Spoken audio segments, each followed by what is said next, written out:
우리에게 주시는 하나님의 말씀은 사무엘하 1장 11절에서 16절까지의 말씀입니다.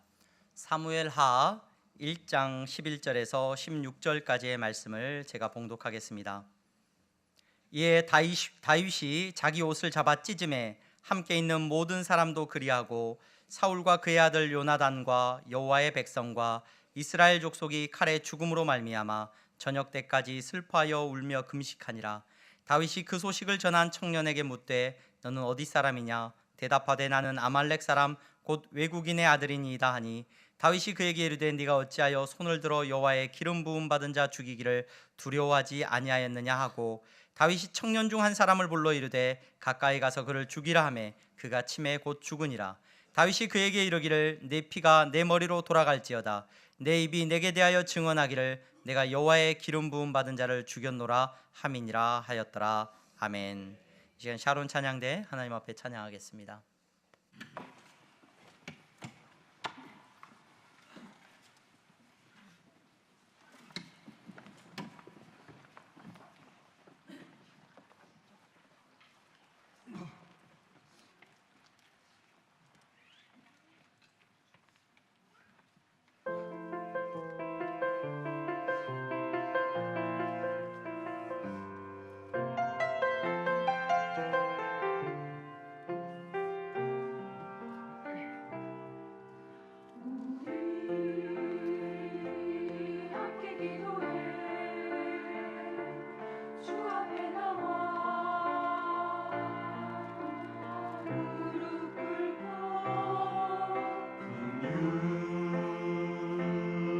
오시는 주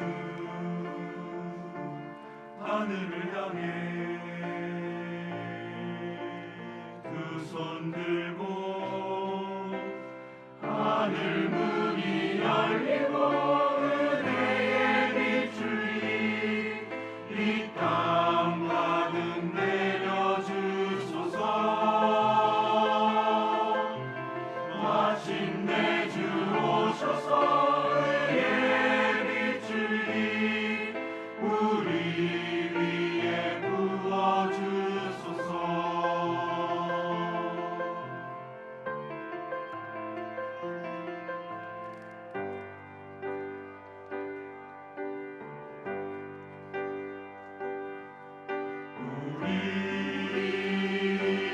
함께 기도해 주 앞에 나와 무릎 꿇고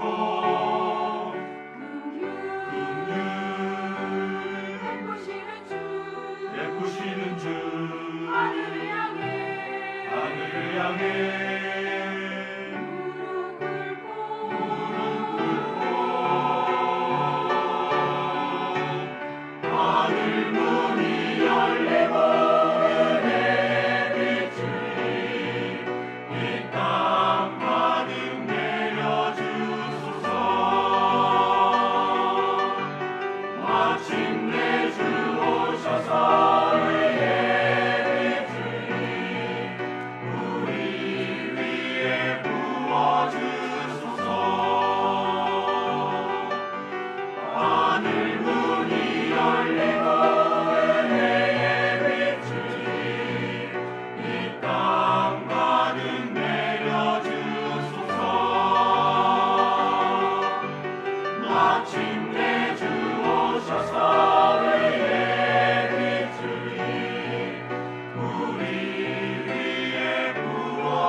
아멘. 박수로 하나님 앞에 영광 올려드리겠습니다. 감사합니다. 교회 소식 먼저 전하겠습니다. 오늘 예배 자리에 나오신 여러분 모두를 주님의 이름으로 환영합니다. 등록을 원하시는 분들은 안내하시는 분들에게 말씀하시면 도와드리도록 하겠습니다. 사순절 기간을 우리가 보내고 있습니다. 우리가 기도와 은혜를 사모하는 자리를 더욱더 바라시고 또 큰 은혜를 누리는 이 기간이 될 수 있기를 바랍니다. 새가족 모임이 오전 10시 30분에 있습니다. 주일 오전 10시 30분에 새가족 모임 참여하지 않으신 분들, 또 등록하신 분들, 또 등록하기를 원하시는 분들도 함께 오셔도 좋습니다. 신앙 기초반 모임이 3월 30일 주일 오후 2시부터 시작이 됩니다. 신앙 기초반을 먼저 시작하게 됩니다. 여러분 신앙 기초반 참여하기 원하시는 분들은 꼭 신청하셔서 참여하시기를 바랍니다. 향동 전도대 매주 화요일 오전 10시에 모여서 전도합니다. 교회 청소는 이번 주는 2남 전도회가 아니라 3남 전도회고요. 6에서 8 여전도회가 되겠습니다. 3남 전도회, 6에서 8 여전도회입니다. 그리고 이번 주에는 특별히 광고사항이 하나 있는데요. 우리 이번 주 토요일 돌아오는 토요일에 교회 주변에 나무를 몇 그루 심으려고 합니다. 그래서 어떤 성도님께서 나무를 또 이렇게 헌금해 주셔서 그 나무를 이렇게 식목을 하려고 합니다. 그래서 주변에 장미도 좀 심고 하려고 합니다. 그래서 토요일 날 시간이 되시는 분들은 이번 주 토요일 오전 9시부터 시작을 하니까요. 오셔서 함께 도와주시면 감사하겠습니다. 서울 북로의 여전도회 연합회 모임이 3월 17일 월요일 오전 11시에 있습니다. 참여하시는 분들은 참여하셔서 또 은혜를 받으시기를 바랍니다. 학습 세례 신청서 작성해 주시고요.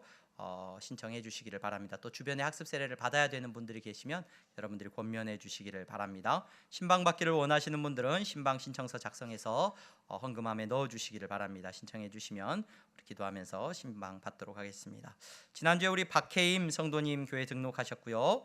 우리 안성환 방혜수 성도님 등록하셨고, 오늘 우리 양선아 유현민 성도님 우리 태정이와 함께 등록하셨습니다. 우리 등록하시고 인사 못하신 분들 자리에서 잠깐만 한번 일어나시면 우리 박수로 환영하는 시간 갖겠습니다. 우리 안성환 성도님, 또 양성환 우리 유현민 성도님 가정, 잠깐만 일어나 주시면 박수로 하나님 앞에 영광 올려드리겠습니다.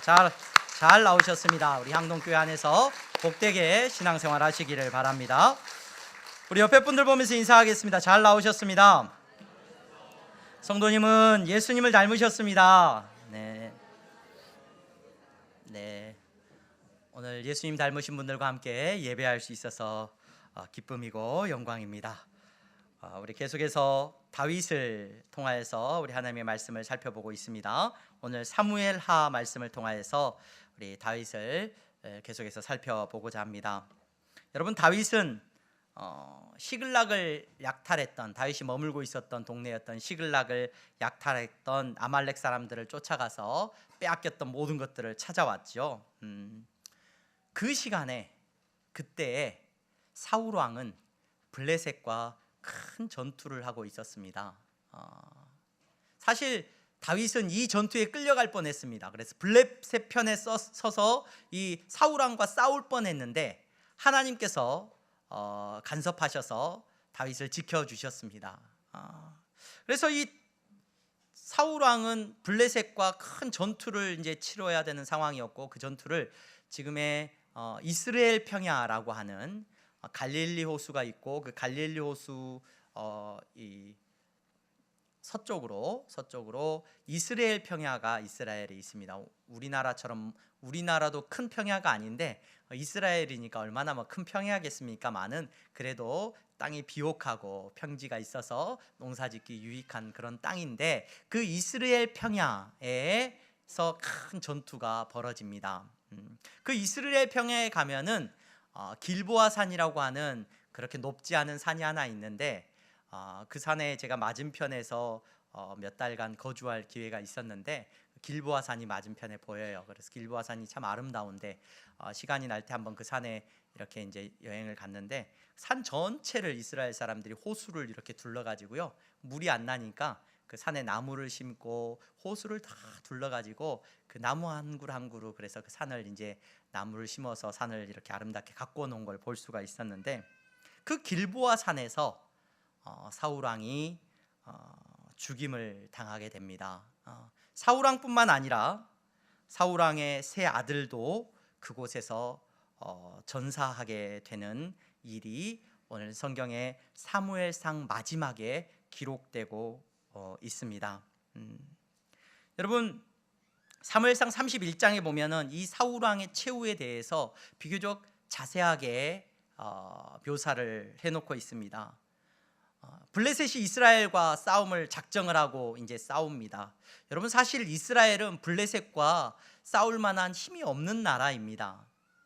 그동안 하나님께서 말도 안 되는 상황 속에서 이스라엘을 지키셔서 이스라엘로 하여금 승리할 수 있도록 도우셨지만, 사실 일찍 철기 문화를 받아들인 이 블레셋이, 문화를 가지고 있었던 블레셋이 이스라엘과 싸워서 승리를 한다는 것은 당연한 일이었습니다. 사울은 그동안 하나님의 도우심을 경험하면서 세 아들들을 데리고 이스라엘을 진두지휘하면서 정말로 혼신의 힘을 다해서 이스라엘을 위해서 싸워왔습니다. 그리고 가는 곳에서 승리를 경험할 수 있었습니다. 그런데 사람들은 몰랐지만 사실 사울왕은 더 이상 하나님의 도우심을 이제 받지를 못하는 사람이었습니다. 하나님이 그를 떠나셨습니다. 그의 범죄함으로 말미암아 그를 외면하셨습니다. 사울왕은 홀로 블레셋과 싸워야 하는 상황입니다. 여러분, 사울왕은 최선을 다해서 싸웠을 것입니다. 그런데 그 전쟁의 결과가 어떠했습니까? 사무엘상 31장에 보면은 그의 세 아들이 쓰러진 것을 보았습니다. 그의 세 아들이 쓰러져서 죽은 것을 보았고, 사울왕 역시 화살에 맞았습니다. 활에 맞아서 큰 치명상을 입었습니다. 사울은 자신이 더 이상 살 수 없다는 것을 직감적으로 알았던 것 같아요. 그래서 자기 옆에서 자기를 도와주는 병사에게 자기가 적의 손에 목숨을 잃지 않도록 자신을 죽여달라고 부탁을 합니다. 그러나 왕을 옆에서 모시던 병사가 어떻게 왕을 죽일 수 있겠습니까? 두려워서 그렇지 못한다고 하자 사울왕은 자기가 가지고 있던 칼을 들고 그 앞에 꼬꾸라져서, 그 앞에 엎어져서 자기의 목숨을 스스로 끊는 것으로 사울왕의 역사가 끝이 납니다. 그 옆에 있던 병사도 두려워하면서 사울왕이 죽는 것을 보고 그 자신도 목숨을 버리고 마는 것이 사무엘상 31장에 기록되어져 있는 말씀입니다. 여러분, 다윗이 시글락에 돌아온 지, 아말렉과의 전쟁을 통해서 승리하고 나서 시글락에 돌아온 지 3일째입니다. 3일째에 한 남루한 젊은이가 다윗을 찾아옵니다. 그의 손에는 사울왕의 왕관과 사울왕이 몸에 지녔던 고리가 들려 있습니다. 그리고 돌아와서 이야기합니다. 아마도 이 젊은이는 외국의 아말렉 사람이라고 기록되어 있는데 이 전투에 사울왕의 죽음을 가까이에서 보았던 사람 같아요. 그는 사울왕이 죽은 것을 확인하고 급히 달려가서 사울왕의 머리에서 왕관을 벗기고 그가 끼고 있었던 고리를 벗겨내서 계산을 한 거죠. 그래, 이 사울왕이 죽었다는 이 소식을 그의 원수 다윗에게 전해준다면, 그리고 내가 조금 공헌했다라고 거기다가 살을 붙여서 이야기를 한다면 이 왕관과 고리를 내가 가져다가 팔아서 얻는 이익보다 큰 이익을 얻을 수 있을 것이라는 생각을 계산을 한 것 같아요. 그래서 다윗에게 찾아와 가지고 다윗이 아말렉과의 전투를 끝내고 머물러 있는 그때에 그것을 들고 찾아와서 사울왕의 죽음의 소식을 알립니다. 아마 그 소식을 전하는 것에 대한 보상과, 그리고 이 사람은 뭐라고 말을 하냐면, 이 젊은이는 자기가 그 사울왕의 마지막 목숨을 이렇게 거두는 것을 도왔다라고, 그 목숨을 빼앗았다라고 말하면서 더 큰 상급을 받았을지 모르겠습니다. 그런데 여러분, 원수 사울왕의, 자기를 지금까지 죽이려고 했던 사울왕의 죽음의 소식을 들은 다윗의 모습이 어떤 모습입니까? 오늘 우리가 읽은 본문에 나와 있는 상황은 바로 그 모습이 기록되어져 있습니다. 11절 말씀에 이렇게 기록을 하고 있습니다. 다윗이 자기 옷을 잡아 찢음해 라고 말을 합니다. 지금도 이스라엘 사람들은 가족이나 친한 사람의 죽음의 소식을 들으면 가장 먼저 하는 행동이 옷을 찢는 행동입니다. 그게 문화적으로 그들의 문화이고 문화적인 풍습입니다. 그래서 크리아라고 해서 찢어짐, 그래서 마음이 찢어지도록 슬프다라는 것을 겉으로 드러내는 하나의 표현입니다. 근데 다윗이 지금 원수의 죽음의 소식을 듣고 사울 왕의 죽음의 소식을 듣고 한 행동이 뭐냐면은 기뻐하는 것이 아니라 당연하다, 잘 죽었다라고 말하는 것이 아니라 옷을 찢으며 오늘 통곡하고 있는 것을 우리는 볼 수가 있습니다. 그뿐만이 아닙니다. 12절 말씀에 보면은 저녁 때까지 슬퍼하며 울며 금식했다라고 성경이 말을 해주고 있습니다. 그러니까 다윗은 사울 왕과 요나단 또 이스라엘의 패배의 소식을 듣고 그래, 나를 그렇게 핍박하고 박해하더니 나를 죽이려고 하더니 내가 그럴 줄 알았다, 잘 됐다 라고 말하는 것이 아니라 여러분 어떻게 하고 있어요? 옷을 찢고 통곡하며 울며 금식하고 있는 것을 오늘 성경은 우리에게 말해주고 있습니다. 저는 오늘 이 다윗의 눈물을 여러분들과 잠깐 살펴보려고 합니다. 그래, 다윗은 좀 다른 사람 같아요. 다윗이 여러분 이해가 되십니까? 자기를 죽이려고 했던 사람이 그렇게 안 좋은 결말을 당하는 걸 보고 인간적인 동정심이 생기고 그래 참 짠하네 그런 마음이 들어서 여러분 지금 다윗이 울고 있으니 그래 다윗은 참 착한 사람인가 보다, 그래서 다윗처럼 착하게 살아야지, 그래 그런 마음으로 살아야 하나님이 복 주시는 것 같다라고 우리는 이 본문을 이해하고 넘어갈 수 있을지 모르겠습니다. 그런데 우리는 이 다윗의 눈물과 통곡을 조금 더 깊이 살펴볼 필요가 있습니다. 이 다윗의 눈물의 의미를 우리가 이해하기 위해서는 이후에 힌트가 하나 있는데 그 힌트가 어디에 나와 있냐면 사무엘하 우리가 읽지는 않았습니다만은 1장 17절부터 27절까지의 내용에는 다윗이 애가를 부릅니다. 다윗은 뭐 슬픔의 때든지 기쁨의 때든지 또는 절망의 때든지 어떤 안타까움의 때든지 이 노래를 잘 지어서 불렀던 것 같아요. 시를 지었던 것 같아요. 근데 이 다윗이 사울 왕과 요나단의 죽음의 소식을 듣고 그의 친구 요나단의 죽음의 소식을 듣고 애가를 짓습니다. 그 애가의 이름을 본문에서 뭐라고 이야기하고 있냐면 활노래라고 지어요. 활노래. 왜 활노래라고 지었을까? 왜 활노래라고 지었을까? 이 활노래라는 게 무슨 뜻일까? 활노래라고 성경에 기록되어 있지는 않고요. 그냥 이 시를 지었는데 그거를 캐쉐트라고 부릅니다. 캐쉐트란 말은 그냥 활이란 말이에요. 활. 그냥 활이라는 말로 이 애가를 짓고 이 애가를 후대에 알리도록 이야기를 했다는 거예요. 왜 활노래라고 했을까?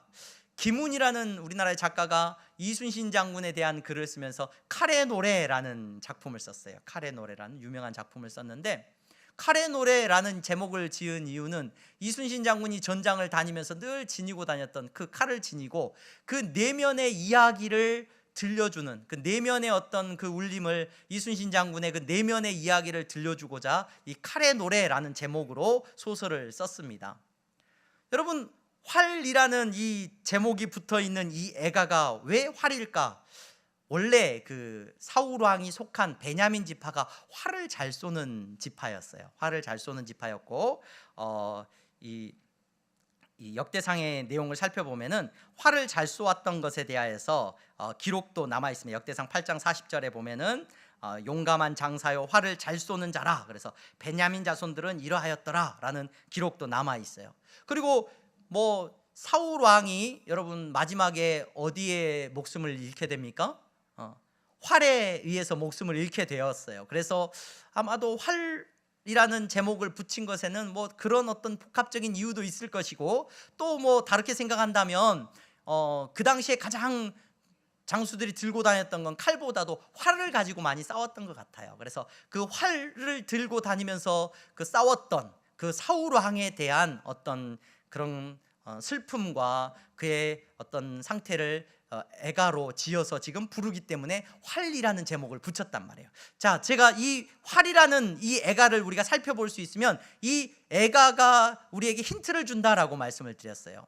다윗이 왜 옷을 찢으면서 슬퍼하고 있는지에 대한 힌트를 이 활노래를 통해서 우리는 살펴볼 수 있다는 거예요. 처음에 딱 이 활노래를 시작하면서 다윗이 뭐라고 시를 시작하고 있냐면 이렇게 시작을 합니다. 이스라엘아, 네 영광이 산 위에서 죽임을 당하였도다. 오호라, 두 용사가 엎드려졌도다 라고 노래를 합니다. 이게 무슨 노래입니까? 사울 왕이 죽고 요나단이 죽었는데 두 용사가 죽었는데 그 두 용사의 죽음은 그냥 다윗의 원수였던, 정말로 죽이고 싶은 그런 한 개인의 죽음이 아니에요. 누구의 죽음이에요? 이스라엘아, 네 영광이 지금 쓰러졌다라고 탄식하고 슬퍼하고 있는 거예요. 사울은 하나님께서 기름 부으신 이스라엘의 왕입니다. 사울이 쓰러졌다는 것은, 그의 아들 요나단이 쓰러졌다는 것은 지금 하나님께서 하시는 이스라엘의 넘어짐을 말하고 있는 겁니다. 이스라엘이 하나님께 버림받았음을 지금 말하고 있는 겁니다. 하나님의 기름 부음 받은 왕이 어떻게 이방 블레셋에 의해서 죽임을 당할 수 있습니까? 한 연약한 소년의 물맷돌로도 하나님께서는 골리앗을 넘어뜨리셨는데, 지금 두 용사가 블레셋에 의해서 죽임을 당했다는 것은 뭘 말하고 있는 겁니까? 이스라엘의 영광이 죽임을 당한 겁니다. 하나님께서 그 백성을 떠나시고 하나님께서 그 백성과 함께하지 않으심을 지금 말하고 있는 겁니다. 이스라엘이 하나님으로부터 버림받은 것을 말하는 겁니다. 사울왕 단순히 한 개인의 죽음이 아닙니다. 이스라엘의 기름 부음 받은 왕의 죽음을 지금 이스라엘은 통곡하고 있는 겁니다. 여러분, 다윗은 그 이전에 우리가 살펴보았던 것처럼 2번이나 사울왕을 죽일 기회가 있었죠. 2번 다 그 기회를 버렸습니다. 죽이지 않았습니다. 죽이지 않았던 이유는 개인적으로는 자기에게 원수된 사람이지만 그 사람은 하나님의 기름 부음 받은 왕이라는 거예요. 그 사실 앞에서 다윗은 자신의 칼을 집어넣었습니다. 지금 죽임을 당한 이 상황 앞에서 다윗은 통곡하고 있습니다. 하나님의 기름 부음 받은 이스라엘의 영광이 지금 무너졌다라고 지금 다윗은 통곡하고 있는 것을 보게 됩니다. 여러분, 이 다윗을 바라보면서, 이 다윗의 통곡을 바라보면서 어떤 마음이 드십니까? 이 슬픔을 여러분, 우리도 함께 느낄 수 있겠습니까? 다윗의 이 슬픔에는 사실 하나님의 슬픔이 담겨져 있다는 것을 우리는 느낄 수가 있습니다. 하나님이 사울왕을 떠나시면서, 여러분, 하나님이 사울왕을 쳐가지고 죽이신 게 아니라 하나님께서 사울왕을 떠나시면, 이스라엘을 떠나시면 이스라엘의 현실이 이러합니다. 이스라엘이 군사적으로 블레셋을 이길 수가 있습니까? 아니요, 그렇지 않습니다. 그들의 힘으로는 도저히 블레셋과 싸워서, 이방 나라들과 싸워서 생존할 수가 없는 나라입니다. 그런데 사울왕은 범죄함으로 하나님을 떠났습니다. 하나님께서 이스라엘 백성들을 출애굽시키셔서 가나안 땅에 들이시고 그들을 복 있는 사람으로, 하나님께서 모든 나라와 열방 가운데서 하나님께서 지키는 백성으로 삼기를 원하셨는데, 그 백성이 어떠한 모습을 보여줍니까? 각기 소견에 오른 대로 살았어요. 자기 마음대로 살았어요. 여러분, 사사의 시대를 지내면서 그들은 이방 나라들에게 노략을 당하고 고통을 당합니다. 신음하여 웁니다. 그들이 하나님께 돌아옵니다. 하나님께서 다시 그들을 긍휼히 여기셔서 건지십니다. 사울왕을 세우셨습니다. 왕을 세우셔서 온 이스라엘이 하나님의 나라와 백성이 되기를 원하셨는데 그 왕마저 하나님을 떠났습니다. 하나님의 마음이 어떤 마음이에요, 여러분? 너 잘됐다. 너 내 말 안 듣더니 꼴 좋다. 내가 그럴 줄 알았어. 하나님이 이런 마음으로 사울과 이스라엘을 바라보셨을까요? 여러분, 율법 안에 이스라엘, 법을 지켜야만 구원을 얻는 이스라엘, 하나님과의 약속을 지키지 못하는 연약한 이스라엘의 슬픔이, 눈물이 오늘 다윗의 애가를 통하여서, 다윗의 옷을 찢는 슬픔을 통하여서 우리에게 전달되어지는 것을 볼 수가 있습니다. 여러분, 은혜를 입지 못한 자의 슬픔을 우리는 이 다윗의 슬픔을 통하여서 살펴볼 수가 있었습니다. 아니야, 사울은 죄 지었으니까 당연히 죽어야지. 그래, 죄 지으면 저렇게 되는 거야. 이게 공이지, 이게 바른 일이지. 여러분, 손가락질하는 게 맞습니까? 네, 맞죠. 그게 세상이 말하는 정의 아닙니까? 우리 그렇게 손가락질 잘하지 않습니까? 당연히 죽어야 된다라고 생각하지 않습니까? 여러분, 우리는 어떻습니까? 여러분들의 죽음을 세상이 슬퍼합니까? 여러분, 우리의 죽음도 당연한 거죠. 저는 호상이라는 단어를 들을 때마다 참 여러 생각이 들어요. 호상입니다. 호상은 뭐예요? 어떤 게 호상입니까, 여러분? 한 100세 정도까지 사셨다 그러면은 뭐라고 말을 합니까? 80세를 넘어가면 그때부터는 죽으면은 우는 사람도 별로 없죠. 당연히 죽어야 되는 거예요. 안 죽고 너무 오래 살면은 패 끼치는 거예요. 때가 되면 호상이라고 말을 합니다. 당연히 죽음을 받아들입니다. 당연히 죽어야 된다라고 생각을 합니다. 여러분, 성경은 그것을 죄의 결과라고 우리에게 말해주고 있습니다. 그것에 대해서 이의를 다는 사람이 없습니다. 당연히 죽어야 된다라고 말을 하고 있습니다. 여러분, 세상에 잘못한 사람들에 대해서는 당연히 죄값을 치러야 된다라고 우리는 말하고 있습니다. 울어주는 사람, 여러분 100년 전에 돌아가신 누군가를 위해서 울어본 적이 있으십니까? 조상들의 제사를 지낸다, 제사 지내면서 우는 사람들이 있나요? 누가복음 19장 41절에서 44절에는 예수님이 우시는 장면이 나옵니다. 누가복음 19장 41절, 가까이 오사 성을 보시고 우시며 이르시되 너도 오늘 평화에 관한 일을 알았더라면 좋을 뻔하였거니와 지금 내 눈에 숨겨졌도다. 날이 이를지라 내 원수들이 토둔을 쌓고 너를 둘러 사면으로 가두고 또 너와 및 그 가운데 있는 내 자식들을 땅에 메어치며 돌 하나도 돌 위에 남기지 아니하리니 이는 네가 보살핌 받는 날을 알지 못함을 인함이니라 하시니라. 예수님이 예루살렘을 보면서 우셔요. 예루살렘은 어떤 도시입니까? 예수님을 십자가에 못 박으라고 이제 예수님께서 예루살렘으로 들어가면 그들은 예수님을 잡아서 십자가형을 선포할 거고 예수님은 죽어서 마땅하다라고 말을 하면서 예수님에게 돌멩이를 던지고 예수님을 못 박아 죽일 곳입니다. 그런데 그 예루살렘을 보고 예수님은 우십니다. 그들이 당할 고통과 그들의 죽음을 아시고 예수님은 우십니다. 그래, 통쾌하다. 그래, 너희들은 죽을 만하지. 당에 싸다. 예수님이 그렇게 말씀하지 않으시고요, 예루살렘을 보고 우셨습니다. 죽음의 권세 앞에서 쓰러져 있는 나사로를 보시고, 여러분 요한복음 11장에 많은 사람들이 우는 것을 보시고 예수님이 우셨습니다. 히브리서 5장 7절에는 이렇게 기록되고 있습니다. 그는 육체에 계실 때 자기를 죽음에서 능히 구원하실 이에게 심한 통곡과 눈물로 간구와 소원을 올렸고, 예수님이 울면서 간구하셨습니다. 누구를 위하여? 우리를 위하여 우셨습니다. 여러분, 예수님이 우시는 게 당연한 건가요? 다윗의 울음만큼 당연하지 않습니다. 이상한 겁니다. 낯선 겁니다. 왜 우십니까? 죄인은 죽어야죠. 저 원수된 자는 당연히 심판받아야 맞죠. 그런데 하나님이신 예수님이 우셨습니다.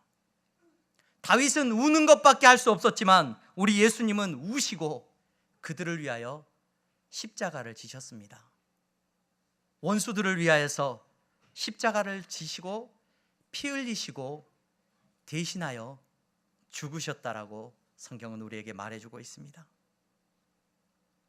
여러분, 율법 안에서 우리는 당연히 죽어야 되는 사람들입니다. 우리의 죽음에 대해서 애통하는 것은 이상한 겁니다. 우리는 죄값을 치러야 되는 사람들입니다. 여러분, 그러한 우리를 위하여서 예수님께서 우신 그 우심을 바라보고 믿는 사람들이 그리스도인이라는 것을 기억하시기를 바랍니다. 오늘 예배의 자리에 나오신 여러분, 저와 여러분들은 예수님이 우신 그 눈물을 바라보고 그 눈물 앞에서 우리가 무릎 꿇고 오늘 예배드리는 성도인 줄로 믿으시기를 바랍니다. 여러분, 오늘 우리는 어떤 모습을 가지고 살아가고 있습니까? 교회는 어떤 모습으로 세상 가운데 서 있습니까? 우리는 바르고 의롭기 때문에 저 악마 같고 저 원수 같은 사람들은 마땅히 심판받아 마땅하고 손가락질 받아 마땅하다라고 우리는 말하면서 우리는 살아가고 있습니까? 교회 다니는 사람들이 참 비판적이에요. 참 비판적이에요. 참 말을 잘해요. 부정적인 말 잘하고요, 비판적인 말 참 잘합니다. 왜요? 다른 사람들보다 의롭다라고 생각하는 그 교만함이 그들의 마음속에 있기 때문에 그래요. 여러분, 오늘 향동교회는 그리스도인들의 공동체가 되기를 소망합니다. 예수님의 눈물을 아는 공동체가 되기를 소망합니다. 여러분, 세상은 비판할 사람이 필요한 게 아니라 울어줄 사람이 필요합니다. 여러분, 세상은 비판하고 지적하는 사람이 필요한 게 아니라 함께 울어줄 누군가를 기다리고 있습니다. 예수님께서 여러분들을 위하여서 울어주신 것을 알고 예수님께서 죄인된 우리를 위하여서 죽어주시고 울어주셨기 때문에 우리가 살게 되었다면 여러분, 마땅히 그리스도인은 우는 사람들이 되어야 될 줄로 믿습니다. 향동교회에 나와서 신앙생활하는 성도들, 야, 향동교회 성도야? 그러면은, 야, 향동교회 성도는 어떤 성도야? 이미지가 그려졌으면 좋겠어요. 뭐 똑똑하고 말 잘하고 잘 살고 부유하고 뭐든지 잘 되고. 아니요, 바라기는 우리 향동교회 성도님들은 잘 우는 성도들이었으면 좋겠습니다. 눈물이 많은 성도들이었으면 좋겠습니다. 아픔 가운데 있는 이들을 향하여서 울어줄 수 있는 성도들이었으면 좋겠습니다. 그것이 우리들의 모습이기를 주님의 이름으로 축원합니다. 여러분, 다윗은 자기에게 사울왕의 죽음을 알려준 그 젊은이를 어떻게 대합니까? 야, 내가 한몫 챙길 수 있겠다. 다윗의 원수되었던 사람의 죽음을 내가 알리고, 제가 죽였어요. 사실은 제가 그 마지막 옆에 있다가 죽여달라 그래서 제가 주저하지 않고 죽이고 이걸 다 뺏어왔어요. 이게 내 증거예요. 거짓말을 한 거죠. 그런데 다윗은 그 사람을 용서하지 않습니다. 그 사람을 받아줄 수 없습니다. 그 사람에게 상 주지 않습니다. 왜인지 아십니까, 여러분? 왜인지 아십니까? 우리가 읽은 11절 말씀 다시 한번 읽어보시겠습니다. 1장 11절 다 같이 한번 읽어보겠습니다. 시작.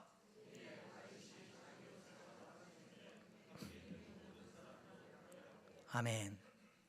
다윗만 옷을 찢고 운 게 아니라요, 여러분, 함께 있던 모든 사람들이 어떻게 했다고요?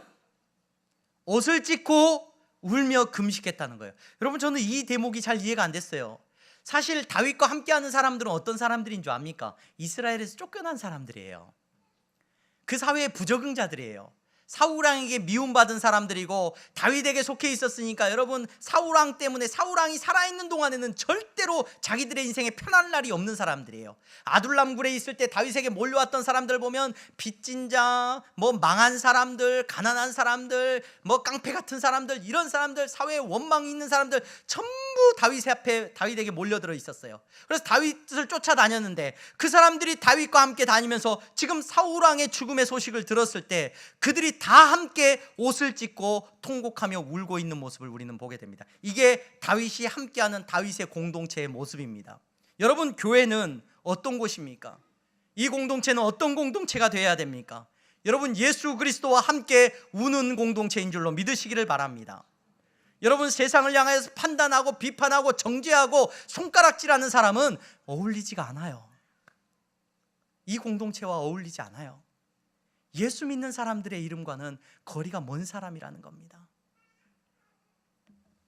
오늘 예배 자리에 나오신 여러분들, 오늘 저와 여러분들은 예수 그리스도의 우심과 죽으심으로 말미암아 생명을 얻게 된 사람들입니다. 그 은혜를 기억하는 성도 되기를 주님의 이름으로 축원합니다. 여러분들도 울고 세상을 향하여서 여러분들에게 맡겨주신 십자가를 지고 그 길을 걸어가는 그리스도인들 다 되시기를 간절히 소망합니다. 또 한 가지 우리가 생각해 보기를 원하는 것은 다윗이 옷을 찢고 울었던 그 울음 속에는 여러분 어떤 슬픔이 담겨져 있냐면 하나님의 영광이 땅에 떨어진 거예요. 하나님의 이름의 영광이 땅바닥에 던져졌다라고 생각을 했기 때문에 그래요. 맞아요, 여러분. 다윗은요, 골리앗과 싸울 때도요, 왜 골리앗 앞에 나갔냐면요, 내가 한몫 잡아봐야 되겠다, 내가 쓰러뜨려서 저 전리품을 얻어야 되겠다, 이거 다 골리앗과 싸워 이기면은 막 뭐 선물 준다더라. 그 선물이 무슨 의미냐 도대체. 다윗이 그러면서 나가거든요. 왜 나갔느냐? 골리앗 앞에서 이런 말을 합니다. 사무엘상 17장 45절에 다윗이 블레셋 사람에게 이르되 너는 칼과 창과 단창으로 내게 나아오거니와 나는 만군의 여호와의 이름 곧 네가 모욕하는 이스라엘 군대의 하나님의 이름으로 내게 나아가노라. 이런 말을 해요. 하나님의 이름이 조롱당하고 하나님의 영광이 땅바닥에 떨어지는 것을 다윗은 견딜 수가 없었고, 지금 그래서 다윗의 애과를 살펴보면 이 일을 블레셋 사람들에게 알리지 말아라, 그들의 이름 가운데 하나님의 이름이 땅바닥에 던져지는 것에 대한 안타까운 느낌이 이 시 속에 녹아있는 것을 보게 됩니다. 다윗은 왜 가슴을 찢고 울었느냐? 하나님의 영광이 땅바닥에, 하나님의 이름이 땅바닥에 혹 던져질까 봐 울고 있습니다. 네, 여러분, 다윗의 이 슬픔을 이해합니다. 그래서 우리는 이렇게 기도하죠. 하나님, 하나님의 영광을 위해 살기를 원합니다. 우리의 자녀가 하나님의 영광을 위해 살기를 원합니다. 그래서 하나님, 여러분 이렇게 기도합니다. 하나님, 내가 하나님의 영광을 위해서 돈도 많이 벌고 공부도 잘하고 성공하고 내 인생이 잘 되기를 원합니다. 그것이 하나님의 영광을 위해서 쓰임받기를 원합니다. 내 자녀가 그렇게 되기를 원합니다. 좋은 대학 가기를 원합니다. 건강하게 자라기를 원합니다. 하나님, 좋은 결혼도 하고 하나님 좋은 가정을 이뤄서 하나님의 영광을 위해 살기를 원합니다. 그게 하나님의 영광하고 무슨 상관이에요? 여러분, 율법 안에 있는 우리에게 하나님의 영광이요?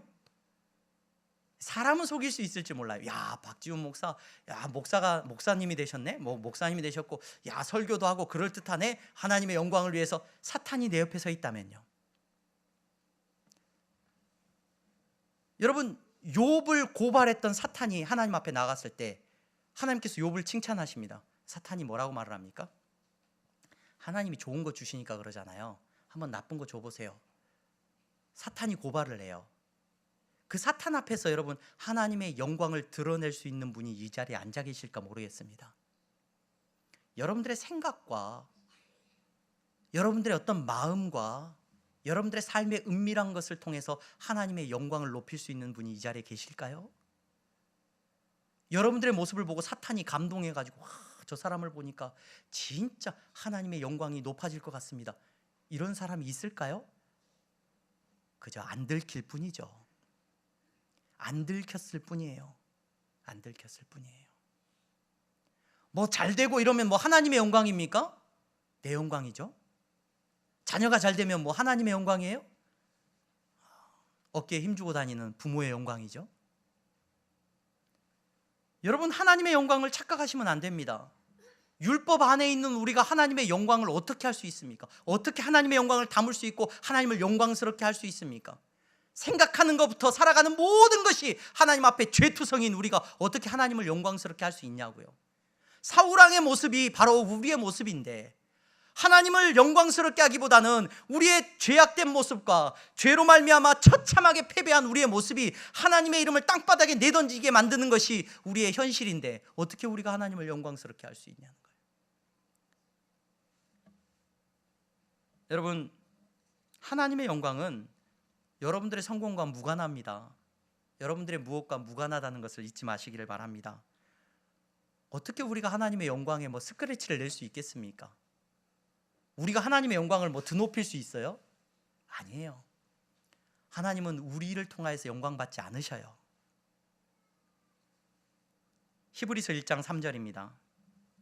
이는 하나님의 영광의 광채시요 그 본체의 형상이시라. 요한복음 1장 14절입니다. 말씀이 육신이 되어 우리 가운데 거하시며 우리가 그의 영광을 보니 아버지의 독생자의 영광이요 은혜와 진리가 충만하더라. 요한복음 17장 1절 말씀에 예수님께서 이렇게 기도하십니다. 아들을 영화롭게 하사 아들로 아버지를 영화롭게 하게 하옵소서.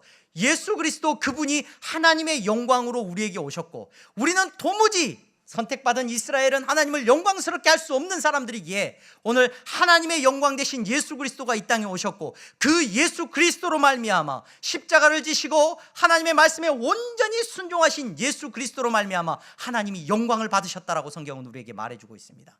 그러므로 우리의 삶이 하나님의 영광을 위해 살아간다는 건 뭘 말하느냐? 예수 그리스도 그분으로 말미암아 하나님 앞에 나아갈 때, 예수 그리스도 그분을 높일 때, 그분이 내 삶에 나타날 때 우리가 하나님을 영광스럽게 할 수 있는 줄로 믿으시기를 바랍니다. 우리가 하나님의 영광 가운데 거할 수 있습니까? 하나님의 영광 가운데 참여할 수 있습니까? 내 능력으로요? 내가 성공해서요? 내가 세상 사람들이 보기에 뭔가 그럴듯한 업적을 이뤄서요? 웃기는 얘기입니다. 그것이 어떻게 하나님의 영광입니까? 오늘 여러분, 죄의 권세에서 죄의 권세를 이기신 예수 그리스도, 그분이 하나님의 영광이십니다. 그분이 영광의 본체이십니다. 그분이 십자가를 지시고 다시 사심으로 하나님의 영광을 선포하셨습니다. 그러므로 우리는 그분의 영광을 위해서 살아간다? 그 말의 뜻을 정확하게 아셔야 돼요.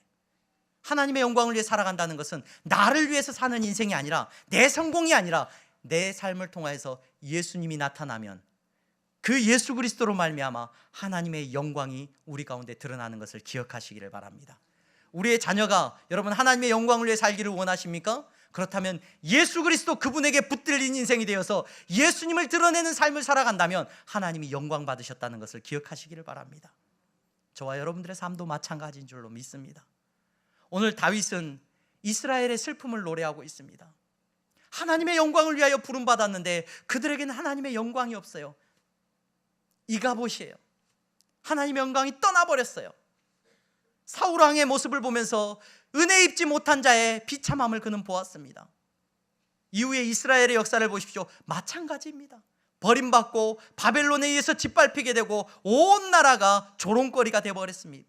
하나님의 영광은 어디 있습니까? 그 하나님의 무너진 영광을 위해서 이 땅에 예수 그리스도가 오셨습니다. 그분이 하나님의 영광이십니다. 그분이 승리하셨습니다. 그분으로 말미암아 우리는 생명을 얻게 되었고 하나님의 영광 가운데 함께하는 줄로 믿으시기를 바랍니다. 오늘 저와 여러분들은 그 영광을 붙들고 살아가는 성도예요. 여러분, 세상의 영광에 취해서 살아가는 인생이 아니라 하나님의 영광 되신 예수 그리스도, 그분을 품고 그분을 드러내며 사시는 여러분들 되시기를 주님의 이름으로 축원합니다. 여러분들이 어디로 가든지, 가난하든지 건강하든지 부유하든지 연약하든지 하나님은 여러분들을 통해 영광 받으실 줄로 믿습니다. 여러분들의 입술의 고백이 무슨 고백이기 때문에? 예수 그리스도, 그분이 나의 구원자십니다. 그분이 나를 살리셨습니다. 이 고백을 통하여서 하나님이 영광 받으신 줄로 믿습니다. 오늘 예배 드리시는 여러분, 우리는 예수 그리스도의 눈물을 기억하는 사람이 되기를 소망합니다. 예수님이 우신 것을 기억하시고 여러분 역시 우는 사람이 되기를 소망합니다. 다음 세대를 위하여 울어주시기를 바랍니다. 나라와 민족을 위하여 우는 여러분들이 되시기를 바랍니다.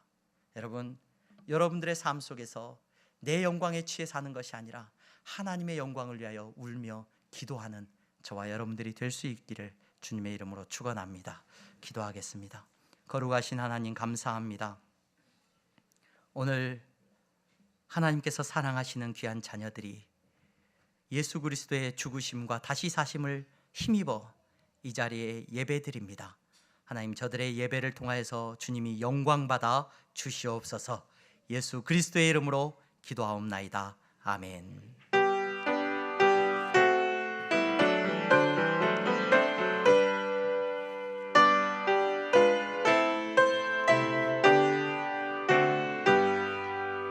나의 생명 드리니 주여 받아 주셔서 세상 살아갈 동안 찬송하게 하소서.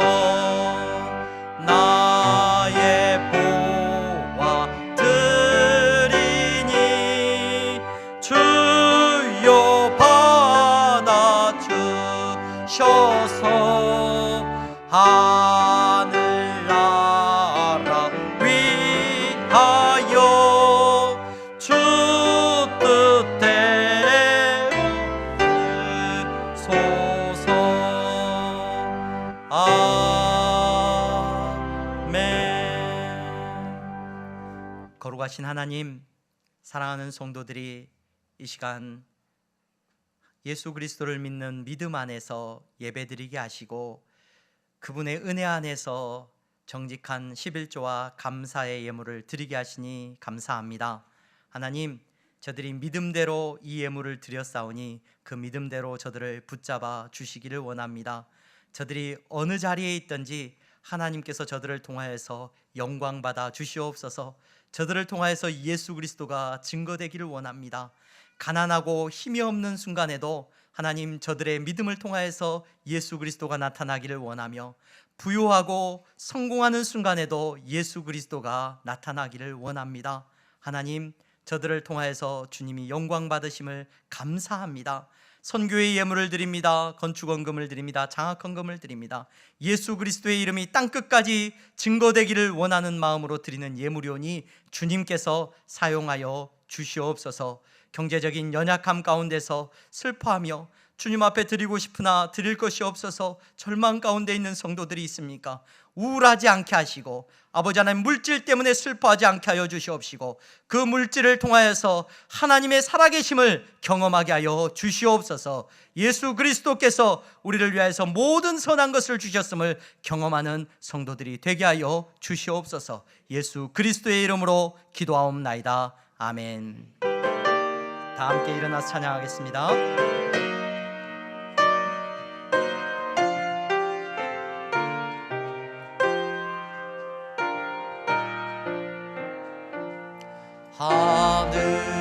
하늘에 계신 아버지, 이름 거룩하사 주님 나라 임하시고 뜻이 이루어지다.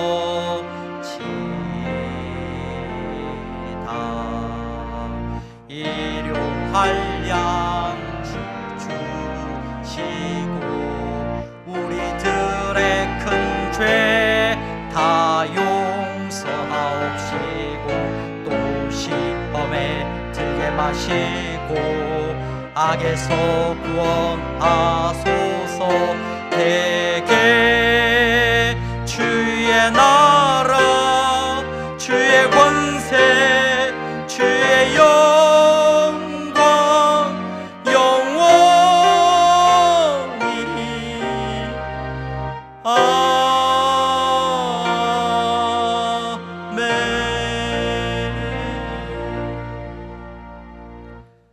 주 예수 그리스도의 은혜와 하나님 아버지의 사랑하심과 성령의 교통 충만하심이 예수 그리스도의 우심과 십자가를 지심과 다시 사심을 통하여서 하나님께 영광을 올려드리는 인생으로 살아가는 성도들의 머리 위에 이제부터 영원토록 함께 있을지어다. 아멘.